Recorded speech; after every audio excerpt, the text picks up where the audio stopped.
আমি অত্যন্ত দুঃখের সঙ্গে আমি হাউসকে অবগত করছি, গত 24 তারিখ শুক্রবার আমি আমার নির্বাচনী এলাকা 161 নেত্রকোনা 5 আমি আমার সাংগঠনিক কাজে সামাজিক কাজে এলাকায় যাই।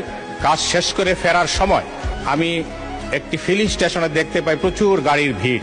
তখন আমি স্বাভাবিকভাবে সেখানে দাঁড়ালাম, ফিলিং স্টেশনে আমার গাড়ি রেখে আমি মানুষের খোঁজ খবর নিলাম। ইতিমধ্যেই মাগরিবের আজান হয়ে যায়।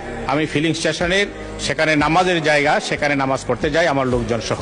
এই মুহূর্তে বিএনপির কিছু লোক যারা বিএনপির নাম ধারণ করেছে, তারা সন্ত্রাসী, তারা আমার গাড়ির উপরে হামলা চালায়। আমার লোকজন যারা সাউন্ড শুনে আসে তাদের উপরে হামলা করে, শারীরিকভাবে নির্যাতন করে, এবং আমি যে মসজিদে ছিলাম সেই মসজিদে গিয়ে আমাকে খুঁজে বের করার জন্য চেষ্টা করে। মুসল্লিরা মসজিদের দরজা বন্ধ করে দেন।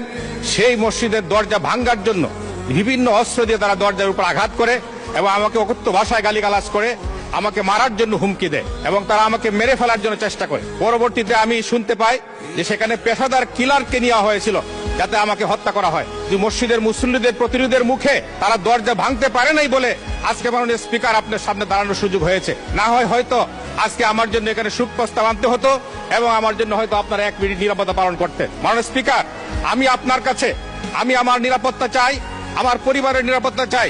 আমাদের মাননীয় প্রধানমন্ত্রী স্বরাষ্ট্রমন্ত্রী মহোদয়ের কাছে আমি আমার এলাকার সংগঠনের কর্মীদের নিরাপত্তা চাই। মাননীয় স্পিকার, এইভাবে আমাকে জনগণ জিজ্ঞেস করেছে যে কি অপরাধে আপনার উপর হামলা করা হলো, আমি অপরাধটা বলতে পারি নাই। মাননীয় স্পিকার, পুলিশ যাদেরকে গ্রেফতার করেছে তাদের মধ্যে একজন শুধু তালিকাভুক্ত আসামি, বাকিরা সবাই নিরপরাধ। আজকে 9 জনের জামিনে চলে আসছে। আর যারা আসামি ছিলেন তারা সকলেই মিছিল করতেছেন। এই মুহূর্তে আমার কাছে ফোন এসেছে 3টার সময় যে তারা মিটিং করতেছে।